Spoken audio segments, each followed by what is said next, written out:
birthday Adeponmile o. Òní mà ní birthday ọmọ Adéṣídà o. Òní ní ọjọ́ ìbí Precious mi o. Òní ní birthday ọmọ Adéṣídà o. Ìgbà ọdún kan kó pẹ́ láyé pẹ́ lálàáfíà àmín o. Ìgbà ọdún kan kó pẹ́ láyé pẹ́ lẹ́mí gígùn àmín o.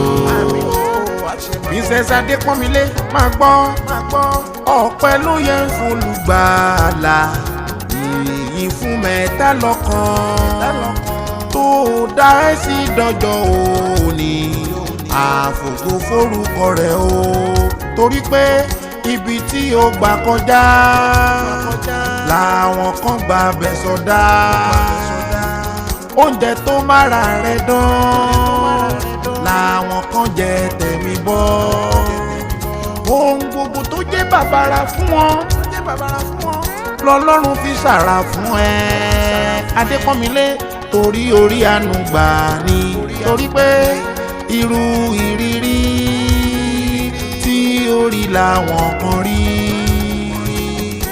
ṣùgbọ́n àánú tí orí làwọn kò rí gbà. Òní mà ní ọjọ́ ìbí aya Ogundola. Òní ní birthday ọmọ Adéṣídà o.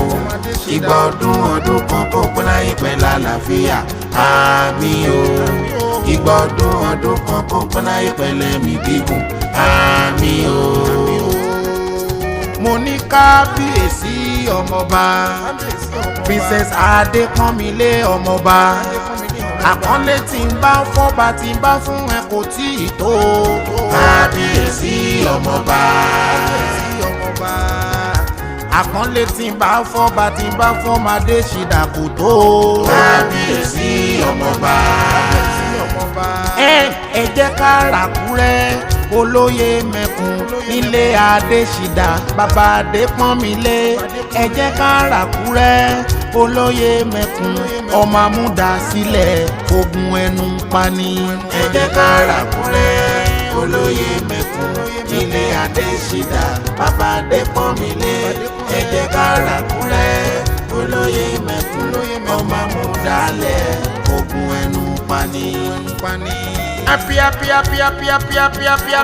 birthday to you o. Adeponmile o, Precious ọmọba, mo ṣí fìlà forí adé o. Mo ti ní àpọ́nlé tí ń bá fọ́ba, bí ń bá fún Adeponmile kò kúkú burú. Àpọ́nlé tí ń bá fọ́ba, tí ń bá fọ́mọ ọba Adéṣídà kò kúkú burú o. Owó màmá oyin màmá di méjì, màmá Chris ní ọdún ayọ̀ ló mọ̀ ṣe. Mo ní Adébánkẹ́ ló rán mi níṣẹ́, Ọmọwùmí ló rán mi níṣẹ́ o. Olóní kí n wá kí ẹ kú ọdún o. Aya Wálé mi Àjàyí, olóní kí n wá forin kí ẹ. Ìwọ ò ní tètè kú mo rójú ọ̀la lójú rẹ. Ọmọọba Adeponmile Àkúrẹ́ nílé yín olóyè mẹ́kùn o. Ọmọ amúdàsílẹ̀ tí fogun ẹnu pani. Adeponmile ọmọ wa nìyí o. Precious mi ẹ̀yin lọ́mọ ẹkùn tí fi torítorí ẹkùn tí fi tìrùtìrù. Adeponmile wọ́n pe Déjì láàlá. Precious ọmọkùnrin tó kó bọ̀ ó fagada périn. Ọmọbìnrin yín ní tó kó bọ̀ lọ́jọ́ ọjọ́ sí o. Èyí tó fọ̀ sí ló pẹ́kùn. Adeponmile ọmọ akójú ọ̀nà yẹ́yẹ́yẹ́. Ni wọ́n kìlẹ̀ bàbá tó bí ọlọ́mọ. Òjijì fìrílẹ̀ ẹ jẹ́ ọmọ rántí sowó. Ilé bàbá rẹ ni. Ọmọ olókè méjì takọtabo. Adeponmile ọmọ lẹ́yìnkùlé àdéhùre. Ọmọ gbìngbìn níta olúgbé o. Ìpẹ̀kùn sẹ́mi nílé yìí o. Adeponmile ẹni bá mi ìpẹ̀kùn ó mi fórí ara rẹ̀ ni. Ọmọ Adéṣídà ẹ̀yin lọ́mọ olómi méjì àyípọn.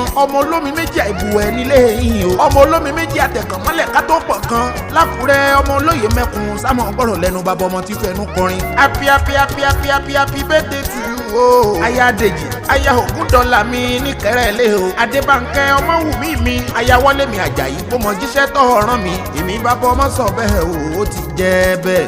Adébánkẹ́ ló rán mi níṣẹ́. Ọmọwùmí, aya Wálé mi Àjàyí, ló ní kí n wá kí ẹ congratulation wípé o kú oríire. Ẹ jẹ́ ká ràkúrẹ́ olóyè mẹ́kùn ilé Adéṣídà bàbá Adeponmile ẹ jẹ́ ká ràkúrẹ́ olóyè mẹ́kùn.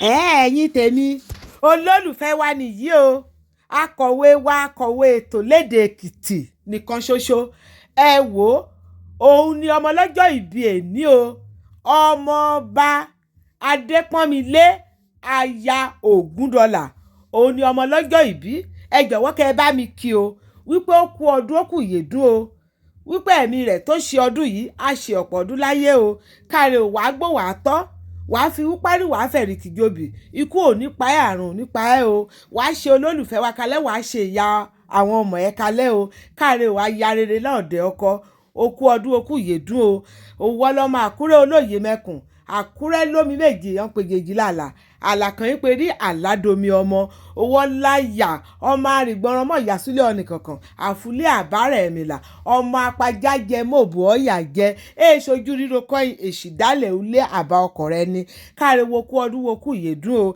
ẹ̀mí rẹ tó ń ṣe ọdún yìí sẹ̀ àní àṣẹ àmọ́dún wàá gbó wàá tọ́ o ẹ̀yin tèmi èmi olólùfẹ́ yín náà ni o ayaba Táíwò Adébáyọ̀ ọmọ Èkìtì kété èmi Èjìrẹ́ Òrìlà kí ọba ọmọ ẹ jọ̀wọ́ ẹ bá mi kí olólùfẹ́ wa o wípé ó kú ọdún o ìyókùn o ìyànra o ọmọdé ti dì sí o àdè àjẹkànra o.